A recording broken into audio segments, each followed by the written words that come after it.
have so many slides to get through. I am going to do my best to just read and not ramble so that we can get through all the notes that I took the time to write down for you for a reason. So hopefully they will help. So, the core message of marriage. Yes, ma'am. Possible for us to get a copy of the slides? Where we are recording it, so you'll have it this way, but I can absolutely send the slides to you guys too. Okay? And because if you have the slides, you'll have the notes. All right, so core message. This is it. No matter what all the details don't matter. The core message is love and unity, oneness, which we are so challenged at getting to as married couples, and that person is going to need your help. So every time we speak with someone on this specific topic, we need to be willing to hear them out on their perspective and their struggles within. That's going to help us apply the truth to their specific struggles. But our job is to bring the conversation back to God and His design. Regardless of the details, the core message will always apply. So what is God's design when it comes to marriage, right? Sacrificial love, becoming one, husbands and wives having different designed roles and focuses in relating to one another. That doesn't mean they can't do anything else within the marriage, but they have specific roles and actions to fulfill. All right, so they need this core message, or else all other advice will be added to a marriage that isn't even attempting to function properly. So it doesn't matter what else you tell them. If they don't get this part, the marriage is still going to fail because it won't be built on the right thing. All right. And as good as that advice may be, it's like trying to only replace one part in a complex machine that has 3 or 4 broken pieces. So we always have to come back to that. So one of the most common issues is money. All right. Great thing is there's enough biblical information and principles available to help anyone fix their money problems if it comes down to numbers. All right. But the problem is usually going to be really about selfishness, lack of trust, avoiding accountability, or just plain not being in agreement about goals or strategy. That is really the line of division for most people when it comes to money. So when we bring them back to the core message of love, which neutralizes selfishness and forces trust and encourages accountability, and love definitely addresses the willingness to remain. It addresses, when we talk about love, it forces you to confront the willingness to remain in disagreement, right? So hopefully it hits it head on and crushes it. So if we can let them see that if they are loving each other properly, a lot of money problems will work themselves out. Not all. Sometimes it's mathematical, right? But if they're loving each other sacrificially, they'll be able to overcome most of those issues. Another one, sexless or infidelity. So I think it's safe to say that most of us don't want to and shouldn't want to be highly informed on what's going on or not going on in someone else's sex life. In fact, if you're interested and curious about a marriage's sexual habits or practices, you probably need to examine your motives. But sometimes it's the issue, and they bring it up to you, and you're like, okay, I guess we're going to talk about this. If you find yourself in that situation, if the topic revolves around frequency, needs, and habits, bring it back to love as quickly as possible. Bring it back to the person who's demanding it more. Maybe you need to be understanding about the other. The person who's not willing to, maybe they need to learn to be sacrificial. That we don't always just do it when we're in the mood, because it is not a frosting on the cake. It is a key ingredient of the cake. It is a bonding mechanism within the marriage. So love requires taking the other person into consideration. Emphasize unity on this subject. It should be rewarding for both of them. If it seems too extreme to be just handled with a little reminder of how it ought to work, recommend counseling with somebody who can dedicate a lot of time to those people and really, really give them what they need, whether it's a counselor or a pastor. All right. In the instance of infidelity or suspected infidelity, one or both of them has experienced one of the greatest betrayals in their life and has been harmed by someone in the most trusted position. This wound is deep, and they will struggle through stages of grief, even as they do their best to love according to God's will in this circumstance. Please remind them that while the occurrence is nothing short of earth-shattering, the couples that seek to address it in God's way have a great track record of not only surviving, but coming out stronger on the other side. In these types of situations, that human love will reach its limit, and this is where we get a chance to access and put to work God's agape love. We begin to unlock and unleash the power of that love in the relationship, which is what really restores it in the first place. They are not alone. So many other couples encounter this and have testimony overcoming it. giving God the glory, not just in the sharing of the story, but in the enduring of the relationship. Unevenly yoked. So that phrase addresses the marriage of an unbeliever and a believer, but can also be used to describe many marriages between two believers. Regardless of how well a couple is evenly yoked, believers or unbelievers, they may rarely feel as if they are evenly yoked, which can lead to pointing the finger at the other and assuming the worst. So we encourage them to take an inventory of all the contributions their spouse makes on a regular basis, all the sacrifices the spouse makes, all the good intentions the spouse has, regardless of the outcome. That's important, right?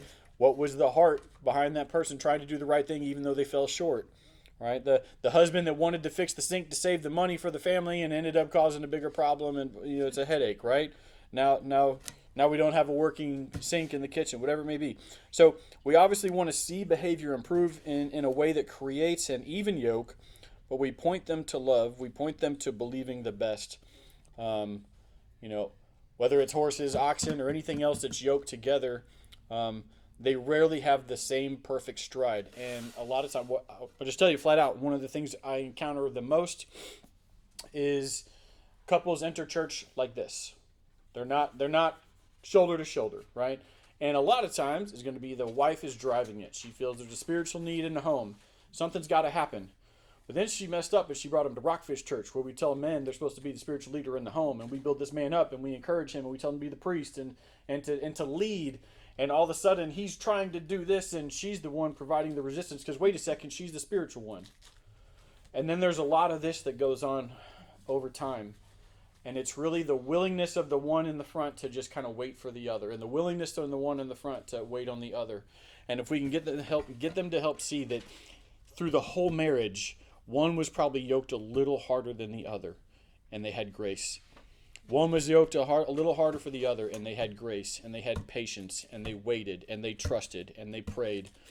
So we want to encourage them that even though it feels like they're extremely unevenly yoked, it's probably been that way and that feeling in both directions on multiple occasions within the marriage. And we want to encourage them to ultimately love and to wait on the other person the best that they can, but not to the point of coming into sin. All right. We walk them out of a place of resentment for this and into a place of acknowledgement and gratitude for their spouse. That's why we take an inventory of all the contributions that person does make. So instead of counting all the ways they suck and how they're holding me back and preventing me from living a life that pleases God, we start taking a laundry. We count it out. Man, line item by line item, this person does this and this and this and this, and they put up with my crazy, and they do that, and they don't do this thing that I was in a relationship with somebody else, and I hated when they did that. So we start counting all that, and all of a sudden it becomes something to be grateful for, someone to be grateful for versus someone to be antagonized by. So ultimately, we love to coach them into communication about their feelings, about being unyoked, and I don't know if you noticed, but usually it's like somehow the person who's willing to say the thing first, when I say the thing, the person who complains first somehow thinks that their complaint is more justified than the other person's, but the other person's just more quiet about their complaints, right?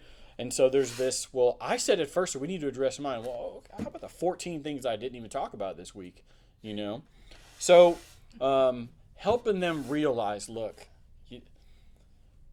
you're going to have to die a little bit today, all right? You're going to have to sacrifice a little bit for that person that you said you wanted to spend your life with. And so we want them to be able to be in open communication about their feelings and ultimately realizing their feelings and recognizing those contributions, those pluses from that person. All right.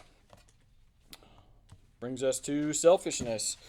Pretty simple to see for the observer and the one being used up in the relationship. Not always extremely easy to see for the person who's being selfish in the moment. They're just doing life as they've been allowed to do it. They're just worried about the immediate thing in front of their face, right? So they may not be aware that they're being selfish. Here's the thing we can't forget to overlook in the first place is while one person may be more selfish than the other person, they both have the potential to be thinking or behaving selfishly. So just because one again, Levy's complaint about selfishness doesn't mean they aren't themselves being selfish, even in their ability to bring up that complaint in the first place. The priority here in this scenario is helping the guilty party or parties see that they're being selfish, which is the antithesis of being sacrificially loving. If we can get them to see the flaw in their behavior or their thinking, hopefully that will be enough to get two well-intending, loving people pointed right back to each other. That's kind of a core message, is if you find yourself in a position where you happen to be talking to two people, drive home the message that it takes two people that have good intentions for the other person. If it's completely one-sided, it at some point it will crash. All right, so if we can get their eyes open to it, a well-intending person is very likely to repent in their heart quite easily, but it may take them going around that mountain a couple times over the course of years to see real results, right? So I can't tell you how many times my wife has come to me with the same complaints, and I have all the intentions of the world, but it doesn't mean my behavior has followed my desire to please her or to not antagonize her or anything in between, right? So recognizing that God is working on that person, and he's going to do it in his timing, and it takes an active submission from that person to God to be able to achieve these things. It doesn't matter how many times you hit them with the hammer, that nail will not go through until God has done what he needs to do or they've submitted to God. So please don't impose your time on God's project. All right? If the guilty parties can't see or they validate their selfishness when being called out on it, recommend to them counseling with a pastor or a paid professional. There are likely deep personality issues here that require some attention that you don't want to get involved in, let alone probably don't have the time for. All right, and above all else, in these scenarios, pray for them both. Selfishness requires a true heart change here. So if we see that, it's affecting everybody in the household, whether it's just two married people or whether there's 17 kids in the house. It's affecting everybody, so pray for that marriage. All right, moving on to family. The core issue for family issues is going to be structure and unity. One of the biggest problems we're going to encounter in our culture is blended families. I say problems, it's a challenge. There is just something within the human psyche, within the spirit, that knows that there's something not right here. As much as everybody might want to get on board and support this, oh, we got this blended family, there's just something unnatural about it, and I think that's a respect and an honoring to God and his design, that we should not just be changing households randomly as often as we can. And as much as we attempt to unify families moving forward, this is one of the bigger hang-ups. All right, and we encounter it a lot in our culture because of the rate of divorce and remarriage. All right. So when it comes to general issues within the family, we always want to point them to this core, that there's proper structure and operation for the family, and that unity has to be a focus. All right, so unbiblical leadership or submission is one of the things we'll encounter. So our first common issue is that leadership of the household doesn't match up with God's design, which is already indicative of problems, but also invites more problems, especially recurring ones. This will be driven or created by members of the family that follow personality versus responsibility and authority. So, how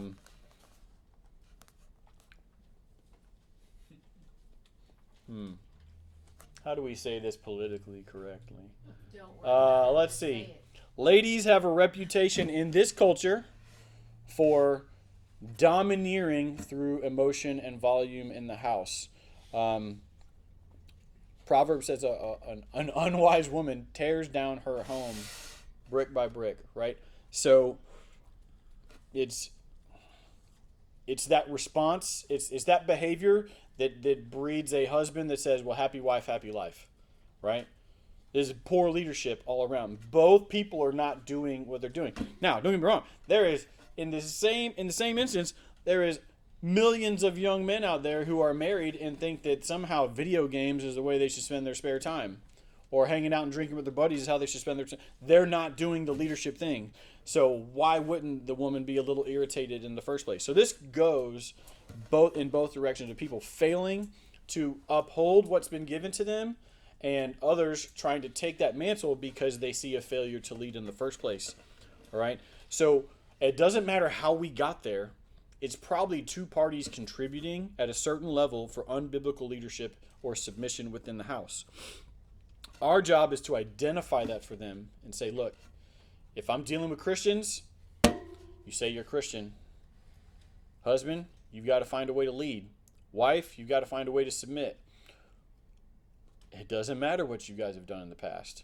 It doesn't matter what you've done to each other or failed each other in the past. That's God's design. There's a structure and a unity that has to occur. And when you get outside the structure, you create disunity. Okay? So we want to bring them to that point. So our job is, again, identify, let them see it, get them to see it as well.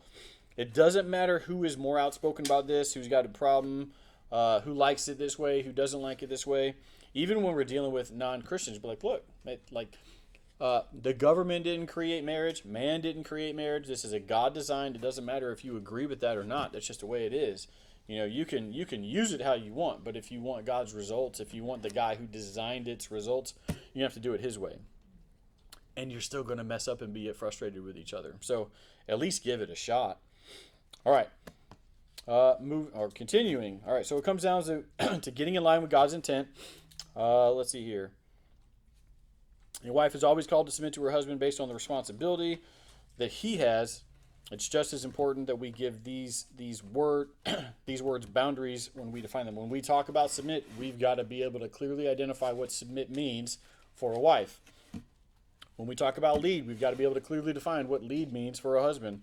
If we just use random words and that person doesn't have a biblical foundation for what that looks like, if we're not just reminding them of the things they know, then we're gonna mess up that communication. So be very clear when you express submission and leadership.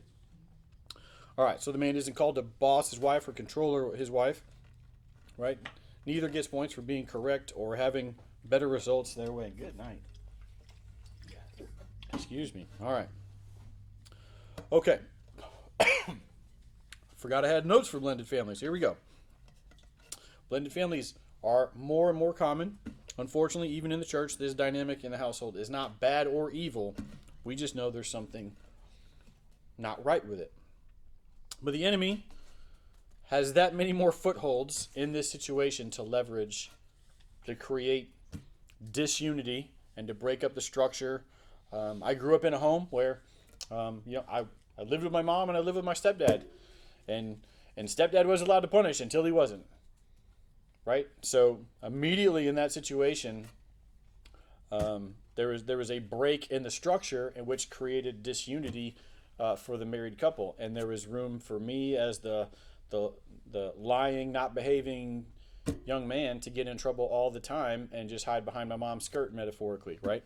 So that's just one of the issues that occurs within blended families. Not to mention the baggage that has existed or been brought into it because of previous relationships and the exes and the influence they have on the relationships. All right, so there's lots of footholds the enemy can expose here. The dynamic of the house, just like personality, does not overtake God's design with the home, so they have to be willing to submit. If they're Christian, we want to coach them into this. We want to encourage them into this. But in the unique and specific scenario, there must be a certain level of grace extended within the entire home. Some members of the family pursued this. Some didn't.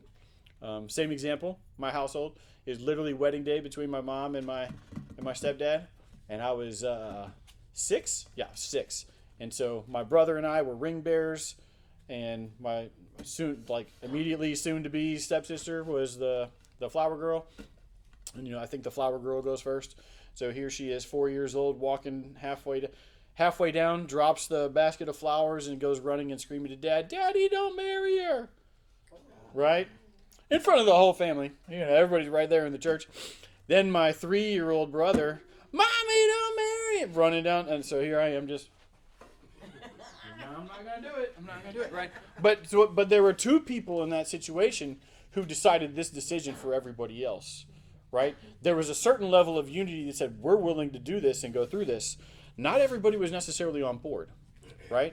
And those things have to be understood. Those things have to be informed to the people that made the decision for the rest of the family, hey, maybe you need to rethink, not rethink the marriage. It's too late. You got married now, right?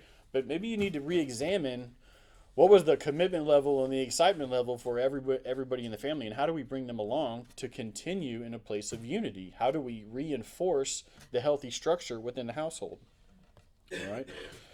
All right, let's see here. The mere existence of the family in this state is not only possible because of failed relationships and scars. We bring that into.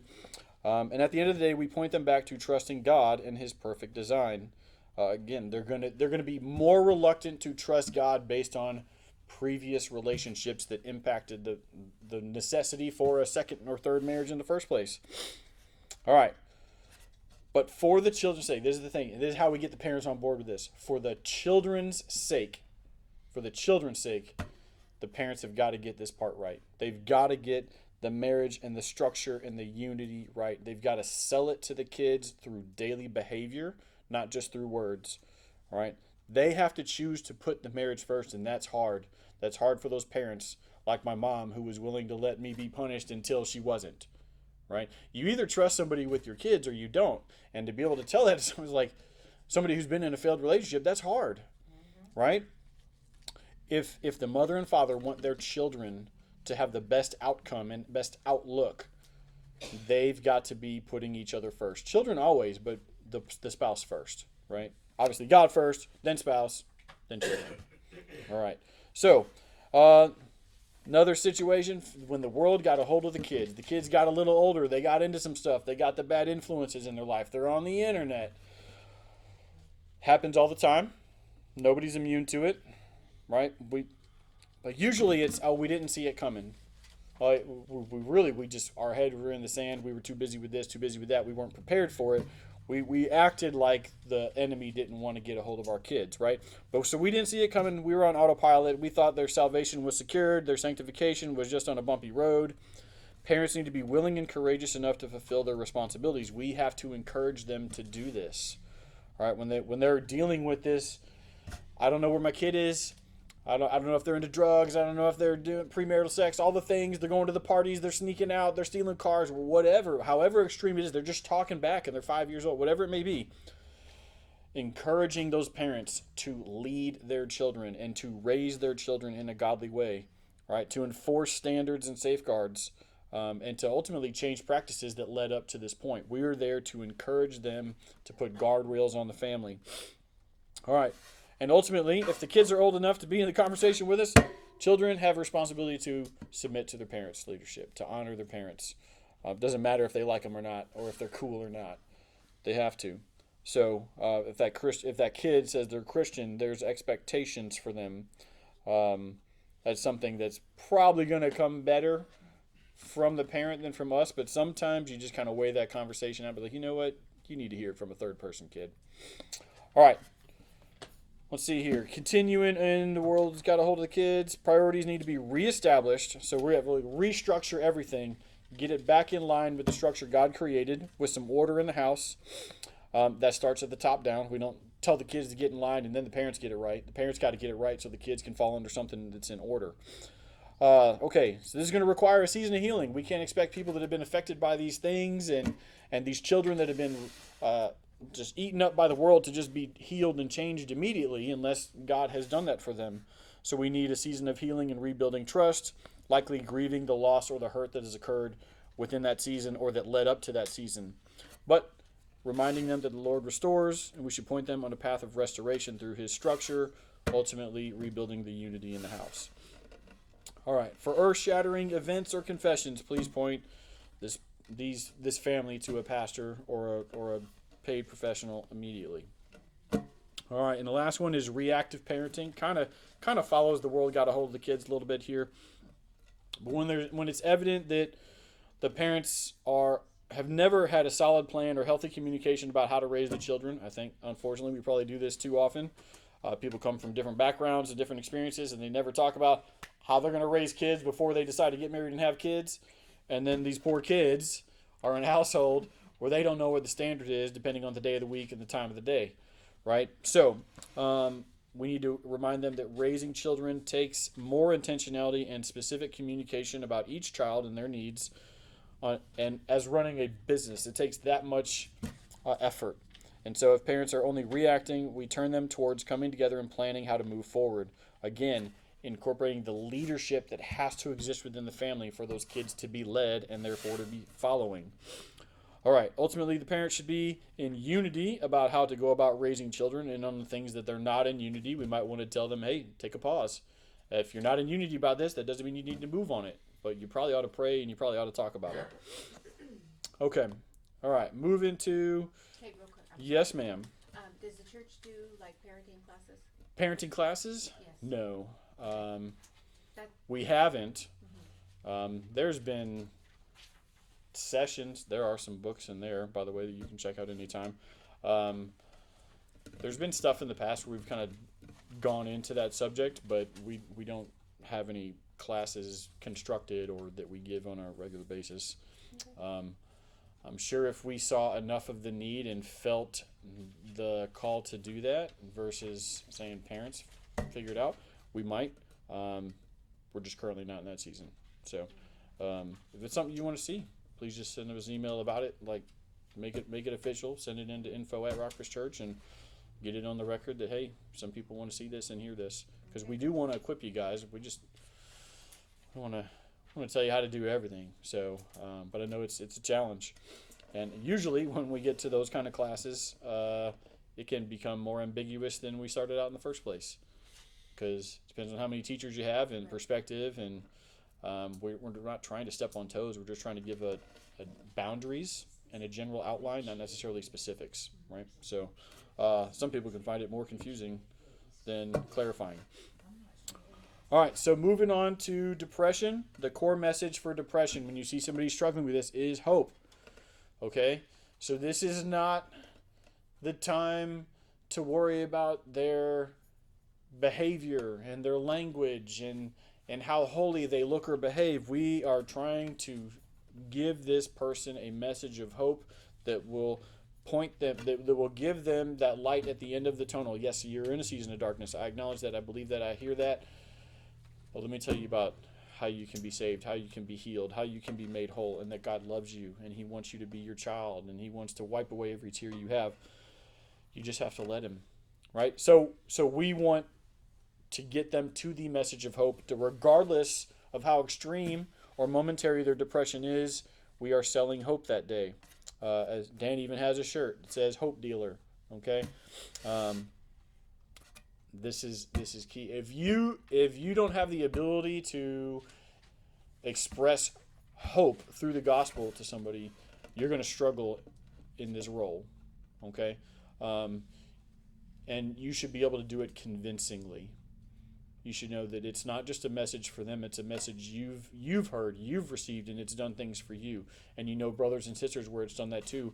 And so when you start talking about it, all of a sudden it makes you excited. And man, let me just tell you about, if you just hang on, if you just ask, you'll receive, right? So we want to give them that message of hope. So depression, super common in our culture, beginning typically at puberty and well into adulthood.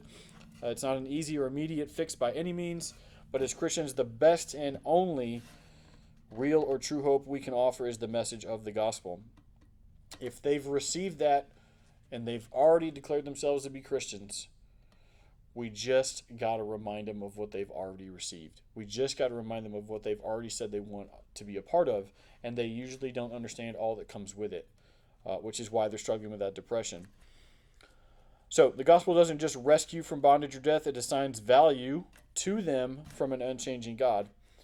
We can point them to the clear evidence of His commitment to them through His amazing demonstration of His love for them on the cross. We remind them that He is not a far-off God, but an ever-present God that is huge, right?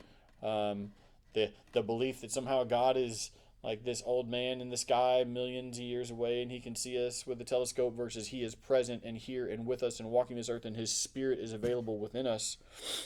That is a different message. So make sure that we are not speaking of God as if He's far off from us, because He's always present. All right. tunnel vision, one of the issues we're going to see, right? And that's that light at the end of the tunnel. This person who is only being able to see their future through this narrow perspective right now. They're during this negative season or a moment that can cause the world to feel like it's crumbling or even closing in. It becomes bleak and hopeless. So we are here to help them change their perspective, opening their eyes to all the good and consistent things in their life. This is where one of those laundry lists of all the things God is doing for you, has been doing for you, what He's protected you from, how He's been patient with you, all the things, so they can have things to be grateful for and thankful for. All right, let's see here.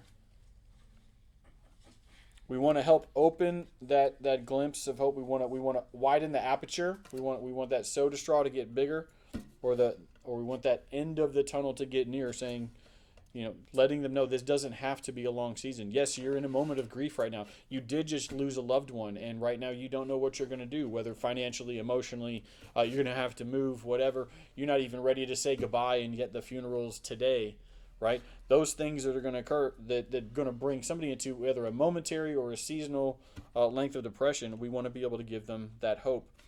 All right, so we can help them in this scenario with sharing a specific testimony without divulging other people's names and stuff like that about a very similar or identical issue with somebody else and how God came through. It's not just that somebody else can relate to them. It's that somebody else can relate to them and God moved and look, that person is healed now. That person is better now. Like, I'm not just telling you something. I'm telling you something that I've seen, whether it's with me or with somebody else. But in this instance of depression, if you could be the one that relates to that person, that's really powerful. If you're not that person, but you know another person who is qualified to share the gospel in a hopeful way with a very similar or identical testimony, that is going to be an ideal candidate to get them paired up with. Okay. All right. We really want to get them to understand that while their feelings are valid, because their feelings exist for a reason, they're not valid enough to direct their behavior. And it doesn't mean that it should color their reality. Okay. We do want to address the feelings and why they're experiencing them and what might have caused it. But that doesn't mean that we allow it to be our guide. And so the feeling indicates that something is wrong or was wrong, and someone else may be in the wrong. But this shouldn't necessarily guide how they're going to respond. We want to coach them into a biblical response. Okay, this is going on in your life. This is happening. Guess what? The thing you're going through right now, everybody goes through. You're not alone. We can relate. We're here for you. We love you. You know what? I don't even want you to be alone in this season because I know it's that hard. It's that unique. And I want, let's meet each other daily. Let's talk daily for this short season because you're gonna come out of it kind of quick, all right? So we want to help them to see that their feelings are not actually real, or not reflecting. They're not reflective of actual reality, right? They're an expression of how they're receiving reality, and it's changing their perspective. So we want to get them back to a clear picture of what's real, so we can address those feelings as feelings, not their perceived reality. Okay. All right. So getting to the core of the problem may be difficult for the person who can't see a way out, might not have seen the way in. Okay. If they don't know how to get out, they might not know how they got there in the first place. So we might need to help them through conversation navigate to, okay, let's backtrack. What led to this place of depression, this mindset that we have? So with every problem, there's a solution. With every problem, we always have hope, but we might need hope for something different. The time for that first hope may have run out. So there may be some incremental steps in this walk out of depression that they need to be able to receive this promise and this identity and this hope, this lower level of hope, before they can receive the greater level of hope. There may be some stepping stones in this process of getting out of that tunnel. All right. Let's see here. Going on to anxiety, which is right up there with depression, but slightly different. So the core message here is going to be trust. All right. Whenever we're seeing somebody struggling with anxiety, it is a revealing that they're having trouble trusting something, someone, their situation, their footing, God himself. Okay. So we are selling trust to the person who's dealing with anxiety. Now, the problem is the person who is so anxious that you need to deal with them, they're probably so anxious that they're going to struggle to receive truth in the first place. All right? They're in a place of fear and uncertainty, and just because you've got flowery words for them doesn't offer them any other greater stability in their life necessarily. They're going to struggle to believe you as they've struggled to believe all the people that have failed them in the past and how God has failed them in the past and the things that are leading to those feelings, right? So this is probably one of the harder things for a person to deal with, especially on a short-term basis with somebody, because it's not logical. And for anybody else in here who seems to be somewhat logical and want to approach something with reason, you're dealing with somebody who has an unreasonable fear about something, someone, or a general set of circumstances, okay? So, just the way it is, right? Let's see here. Somehow the enemy is reigning over this situation. They're believing lies, which is causing distrust, okay? Now, whether the enemy is lying to them, whether their brother's lying to them, whether their spouse is lying to them, their employer, whatever, they're believing some lie. We need to help them identify lies so they can receive truth. If we just keep spitting truth, it's going to come through the same filter. They've got to be able to say, you know what, that is a lie. It belongs over here. And they filter it out differently. But they've been receiving lies as truth for so long or so powerfully for such a short instance that we need to help them develop that filter. Lies, truth, let go of, hold on to, right? So we're coaching them into that, helping them recognize that. And what is our filter for truth? Word of God, right? So if it's true, it should line up with the Word of God, right? If you feel like you're a piece of crap and you're not worth anything and nobody loves you, is that true with the Word of God? No. Okay, so that's a lie. I need you to reject that lie. I can't do it for you. This is when eye contact's important. You say, look, I can't get any closer to you without making this uncomfortable, but I need you to hear that God loves you. And if nobody else on the face of this earth was here to die for, he died on the cross for you and your sins because he loves you. He wants the relationship to be restored. And you matter to him. It doesn't matter what anybody else said, right? So this is when eye contact matters, because you have got to get through the clouded judgment this person has been seeing the world or hearing the world around them. You've got to be able to break through, or at least attempt to break through, right? You're only responsible for what they're ready to receive. But you have got to make a real human connection for that person who's dealing with anxiety about their self-worth and their outlook and their ability to, I've had a guy come in here and literally, he's so worried about making a mistake as a parent that it paralyzes him to the point that he can't go to work and support his family. Like, completely irrational. Like, this is literally the most important thing you need to do right now, is to go to work and to make sure that there's grocery money coming in. Make sure there's rent money coming in, right? The mom's at home clearly taking care of the newborn baby. You have got to go do the thing that's being expected of you right now. So it's completely irrational, and he knows it's irrational. We had a talk multiple times about how it's irrational, but it doesn't change what's going on in here, and he's unsettled. So I've got to help him trust that it's the right thing to do, and that regardless of whether he wants to get in the car or he's afraid to get in the car and to go to work, he's got to go, right?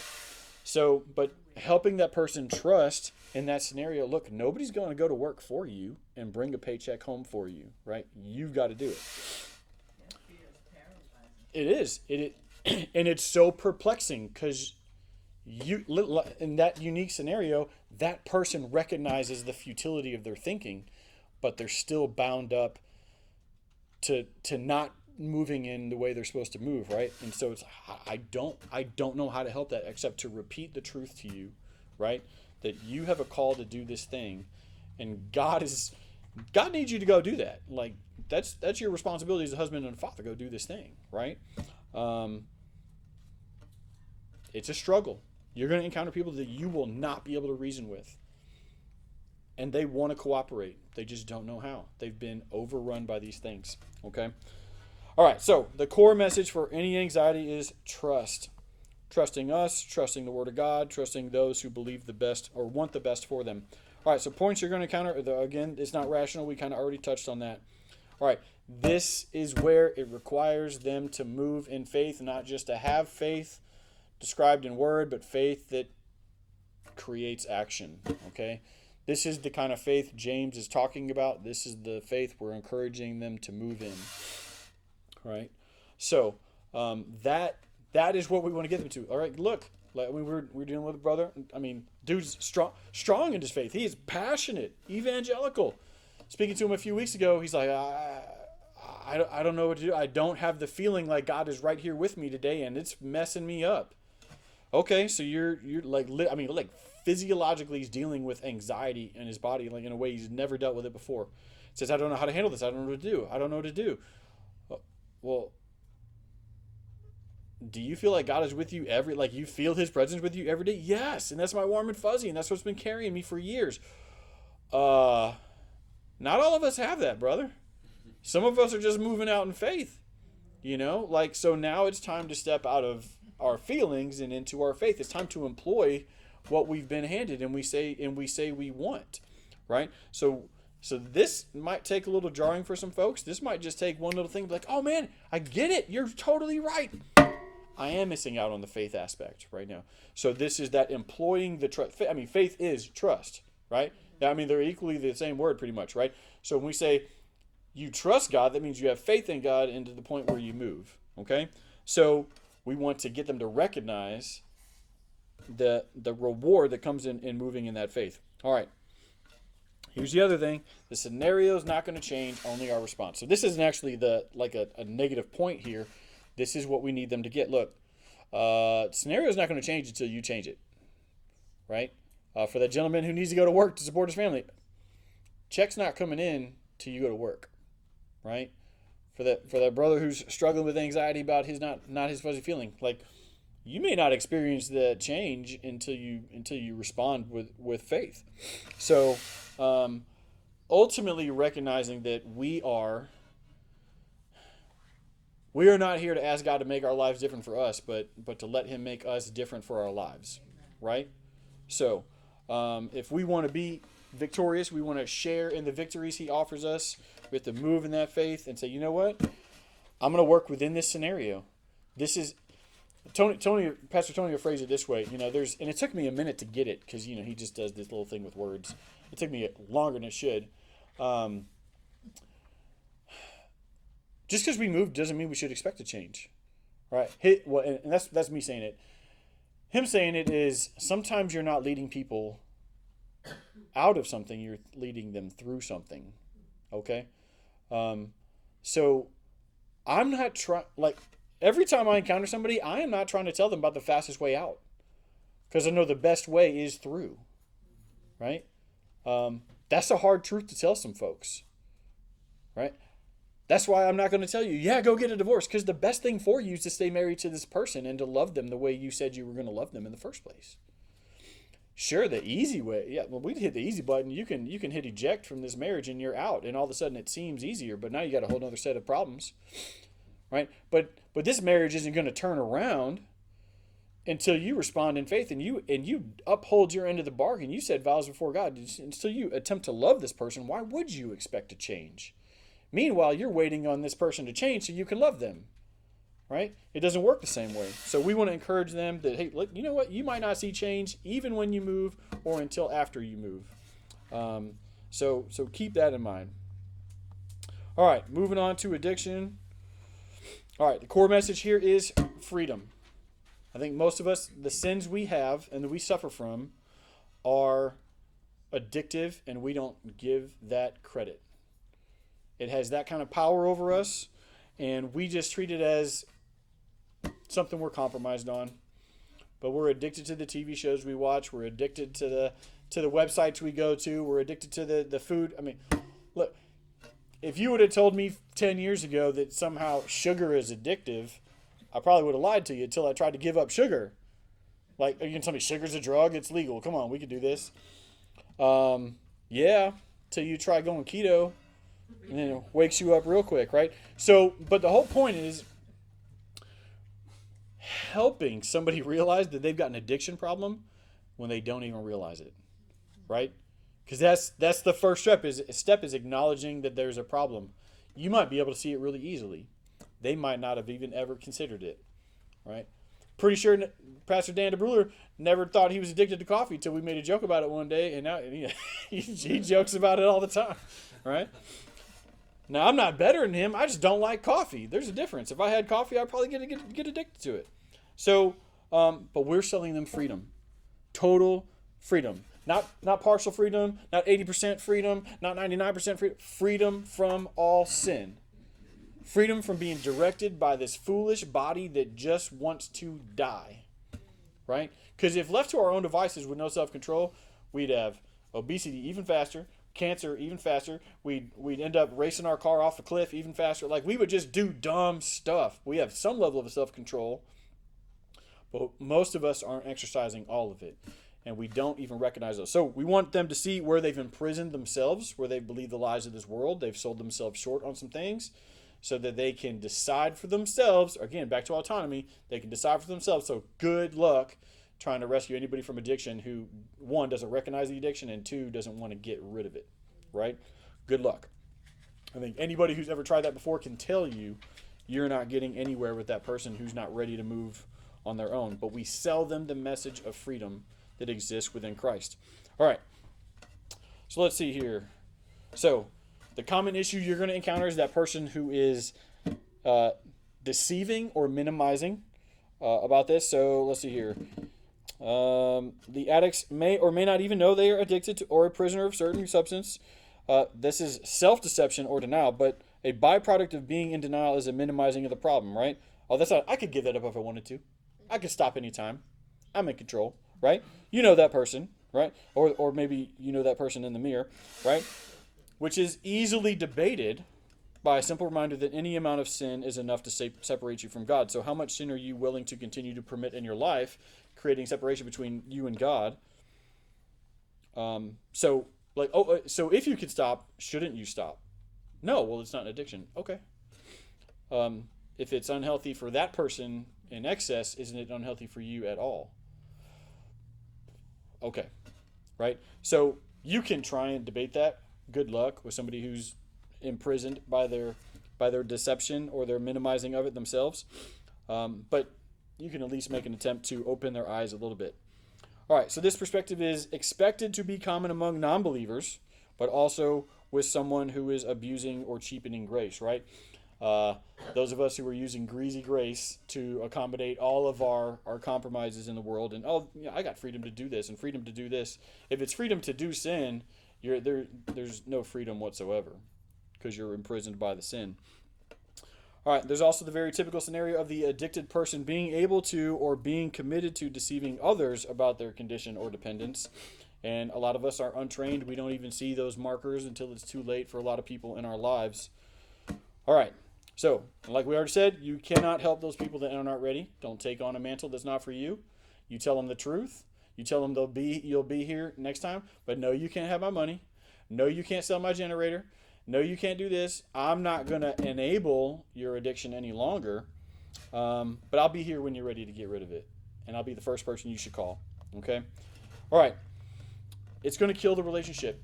Every relationship they've abused to serve that addiction. Which means when they come to you or when you go to them, you may be the only person even willing to talk to them at this point in their life. If it's a powerful addiction that has destroyed all their relationships, now you're the only one that's got any time for them, any care in the world. Their mother, their father, they want to love them, but they got to keep their distance or they'll be taken advantage of. Their brother, their sister, even their children, their spouse, that they cause the marriage to fail. They won't have anybody that trusts or believes them that they're ready to repent and turn over a new leaf. And now you're literally the only person they have available except for those clinics that exist, except for those meetings that occur every week in certain facilities for certain problems, right? So that is a huge burden, and you should be looking for any help possible to not be the only person but recognize that you probably won't have their family and friends to lean on if they've been serving in addiction for so long that they don't have those relationships anymore. Okay, not a lot of the people that are struggling with that already had broken relationships in the first place that contributed to that. And maybe we don't even want those people that contributed to that perspective in life to be around. All right, and here's the other problem. So the material is everywhere. Whether it's drugs, whether it's alcohol, whether it's porn, you cannot. I can't even drive down 401 2 days in a row without smelling weed from one of the cars around me or in front of me. Like, this is ridiculous, right? Alcohol, we got stores dedicated to it. I mean, like, we're not a dry county. Like, that's everywhere. Drugs are everywhere. Porn's everywhere. Good luck not seeing something you shouldn't see, even when you just try and play Sudoku online or something like that these days, right? It's everywhere. So how do you sell freedom to somebody who is literally surrounded? They're cut off from the rest of the world in any moment. Like, everywhere they look, there's not a safe place to go to get away from the things that are burdening them and imprisoning them. It's difficult. You got to give them an out. You got to give them a hotline. You got to give, whether it's your number, a number they can call for some help, a meeting place for Celebrate Recovery, and a time and a place. Like, you got to give them somewhere to go where it is a safe place, where those things aren't going to be. Encourage them to get those things out of their house. At least get the temptation out of the house, right? Don't keep working. If you're an alcoholic, don't continue to be a bartender. Go get a new job, you know? So don't encourage that person to get away from as much as they can, and tell them where there are some safe landing spots. Okay. All right. But I mean, let's be real. The stuff is everywhere that we try and get away from. All right. So lastly, we're going to talk about establishing and maintaining healthy boundaries in counseling relationships. We kind of touched on this last week. Common sense and safety should govern the decisions we make for those boundaries. We talked about that last week, right? So I'm not going to put myself in a position that feels, hopefully, that doesn't feel threatening to somebody smaller or weaker or slower than me. I'm going to give them an out. I'm going to make them feel safe. All right. I'm also not going to put myself in a position that's so compromising that somebody would be able to bring an accusation about me, whether that person or a third person that sees something where it's now questionable about my character, my conduct, and how I've done my ministry. Okay. That should be the wisdom everybody here is attempting to do anyway, already in our lives, right? We should not be going off to lunch with our opposite sex coworker one-on-one. Like, if it's a group of people, that's a different story. But like, I go to lunch with dude coworkers, but I'm not going to lunch with female coworkers. It's just not happening, right? There's no room for accusation there. So for common sense and for safety, protect yourselves. Set the boundaries early. You can always change a boundary if you need to.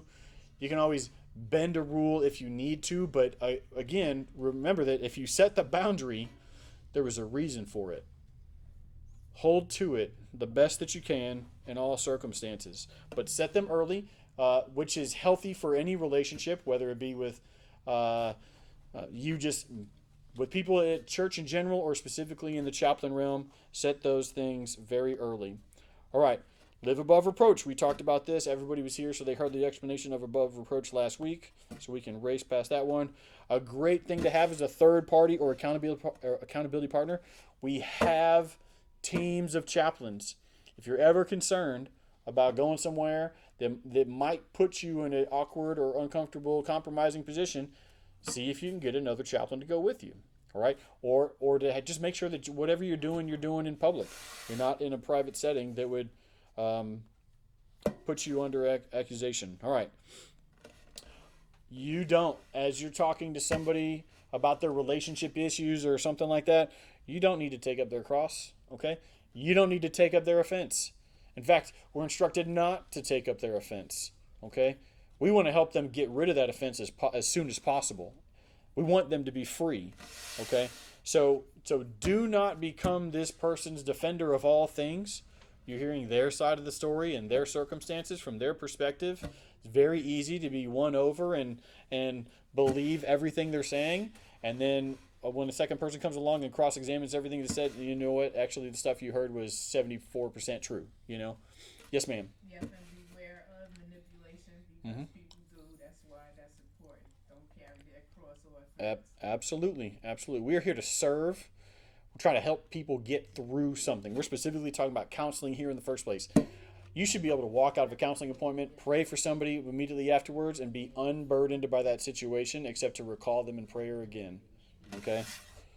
All right. So be invested in the truth and the solution. If I love truth, I'm going to speak truth. If I'm focused on the solution, then everything we say in the conversation is going to be directing us to point B, right? Getting us to point B, to where you feel safe, to where you feel whole, to where you feel healed, to where you feel like that you've got faith now. You're no longer anxious, whatever it may be. Your relationship can be restored.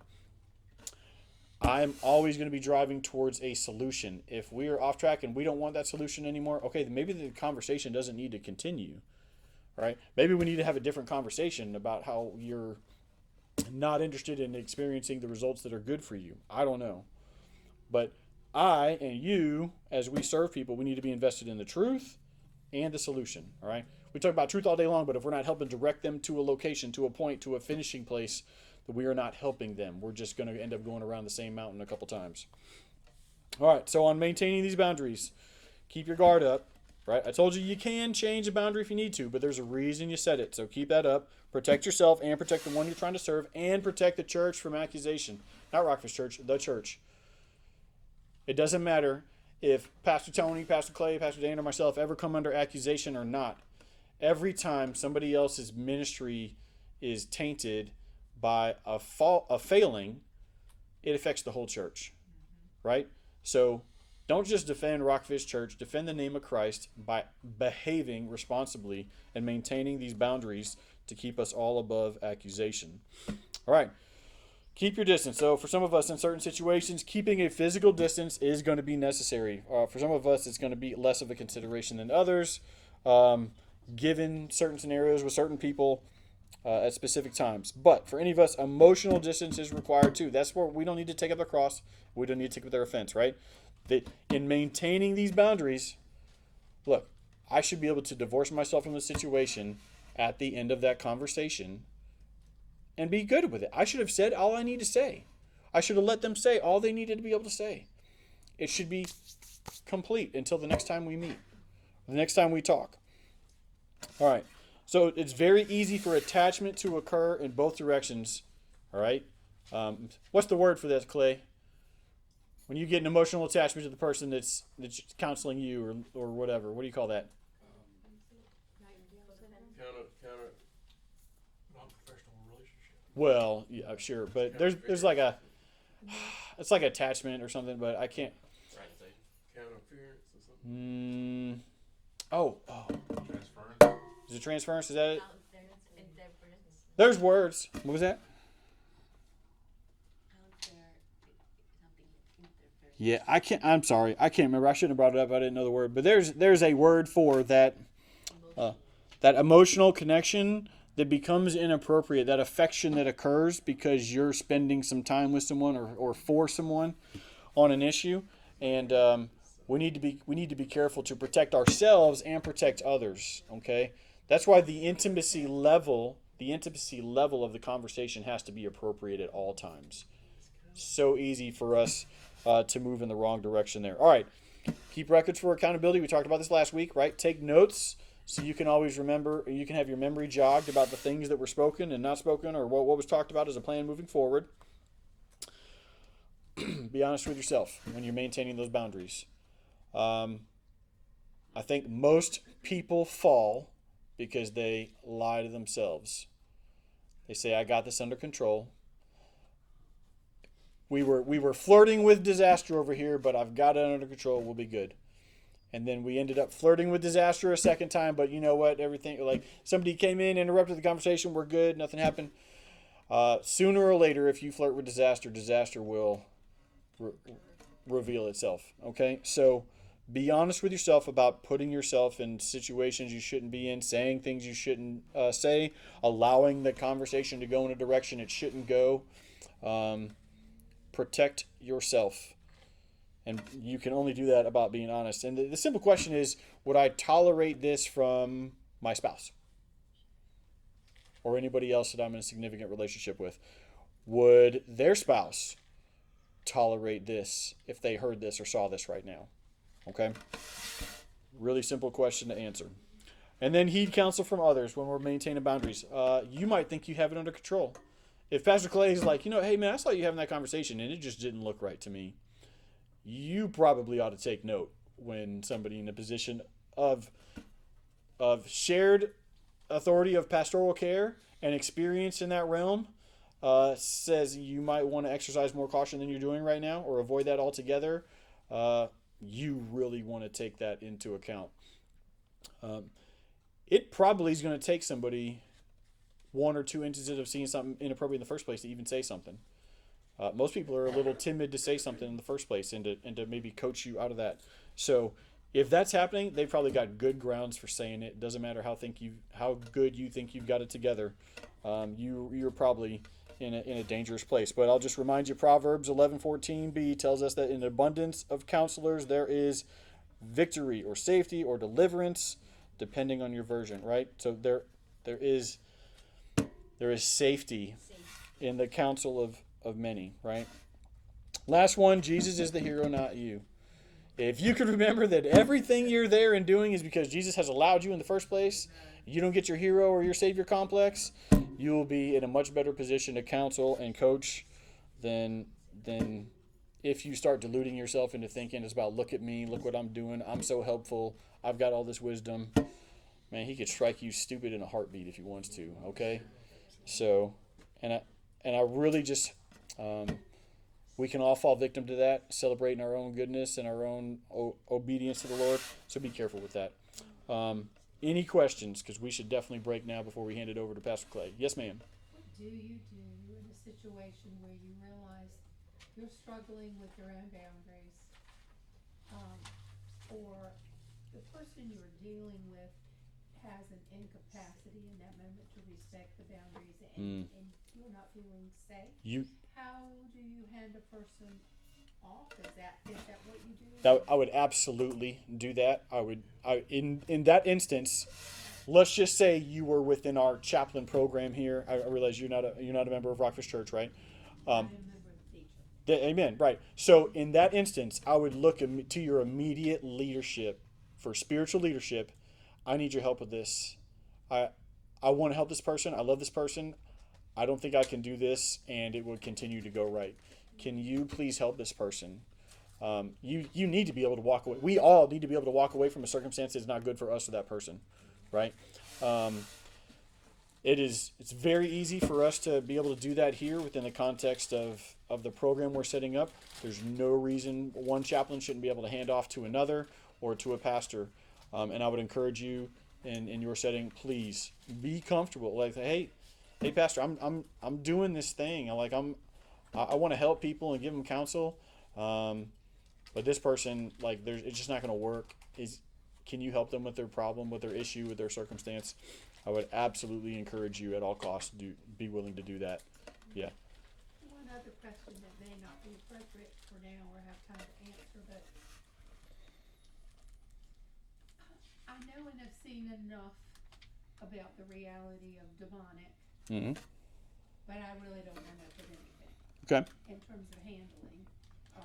But there are times when I encounter people who are struggling with something that looks ordinary, but there's a drive and a possession going on within them that seems like a stronger stronghold than average. Right. Do you run into those situations in chaplaincy, and what do you do if so? So I would say follow your level of comfort, because we're all at a different place with that in having dealt with or not dealt with those kind of things in the past. Okay. In that situation, I would, if there's any doubt that somehow that person should be able to handle that situation on their own, I mean, that's going to be based on them being a believer, not being a believer, right? And their level of confidence in that. I think we talked about last week, I don't want to set up anybody to end up like the sons of Sceva, right? Going around and messing with the name of Jesus, but they got no faith. No, they're not in Christ themselves, right? So I'm not going to encourage that for a non-believer by any means, but somebody who is witnessably and observably a Christian and has that faith, I'm going to encourage them to be the spiritual priest in their home. If it's the man, if it's the woman, that she would, get her husband to take that role. But it's all going to be situational based. Now, and I want to make sure there's three different types of involvement here, right? There's the oppression, which we see in crazy movies, right? There's the, I'm sorry. What did I just say? Oppression. I didn't mean oppression. I meant possession, the crazy stuff, right? Oppression is the stuff kind of messing around you, and impression is the stuff that's going on in the mind. That's the lies somebody can believe and being impressed upon, right? So three different levels of interference that can be occurring, all impacted by the demonic or the supernatural in general. I'm not somebody who has seen anything, but yet we went into a house one time, and it was like, I think 2 elders and a couple deacons and maybe just somebody else who straggled along with us, and we're like, hey, this family said they're experiencing, like, they're getting attacked in their sleep, and they've got, they're getting scratched up and messed with, and it was really weird for me, because I was like, who are we going to see again? We were like walking out to the van, and they said the person's name. I could not understand the name at all. I didn't have a clue what they just said, but all I knew was we were about to go deal with some Native American influence, right? And so I just somehow knew that. We get in the house, sure enough, there's like Native American artifacts throughout the house and everything, and everybody's going around, kind of looking around and trying to get their perspective. I can't sense anything going on in the house. Like, that's not my perspective whatsoever. But while everybody else is in the house having a conversation with this couple about the stuff they probably ought to get rid of because of what they're spotting and what they're sensing, I'm like crumpling in the kitchen on the floor because of my back pain and my headache out of nowhere. To the point where I wanted to say stuff, but every time I wanted to say stuff, it just got worse. And unfortunately for my testimony, I didn't say anything. I just kept literally, I was almost a ball on the floor. And I was like, finally, I got to get out of here. I'm just going outside. And they hadn't even realized it. There's 7 people in the house other than me, and nobody even noticed that I was dealing with that. Everybody else is having their conversation. So I never got to tell them that, I just kind of knew it was going to be these things when we got here. But here's the principle. You can't do stuff for people if you're not the authority in their home, right? If they haven't given you that authority in the home, they have an authority, and if they're not willing to exercise it, you shouldn't be there trying to do anything for them. And with that, if they're not willing to expel what needs to be expelled, to destroy what needs to be destroyed, or to quit doing the things they've been doing, then there should be no prayer whatsoever, because then we're inviting more back, right? So that's biblical principle, and so that's what that family got told, because basically the husband had been given something by his father-in-law, who was a witch doctor, or what. I apologize if I'm using the wrong term, but he was like the medicine man or whatever for his daughter's tribe. He had given him an artifact. He took that artifact with him to a deployment, and he didn't die, and he came back and he ascribed his not dying to he had this thing, and so he didn't want to get rid of it. And they're like, yeah, you probably need to get rid of that thing. And he wasn't ready. And so we're like, well, we can't do anything. We're not supposed to do anything. So everybody left, and I was fine minutes after we left on my note. But about 3 weeks later, they came back and they're like, yeah, we're ready. Yep, we don't want to do this anymore, because they kept dealing with the same persistence. And as far as I know, it was taken care of. But we don't go looking for fights. But people come asking us to pick their fights for them a lot of times. But if they're not ready to abandon the things that have opened the door for that in the first place, then we can't have any part in it. And I would not encourage anyone to go looking for fights, especially if you've not dealt with these things in the past. I just wanted to be an obedient follower, and I ended up cowering in the kitchen. So, and I didn't even see anything, So be careful with what you're willing to do and not do and go looking for. Clay might have some more insight on that too if you got time to share afterwards. But that's about all I have to share on it at the moment. Anybody else? All right. So we should break. 5 or 10 minutes? 10 minutes, guys. And then right at 11:25.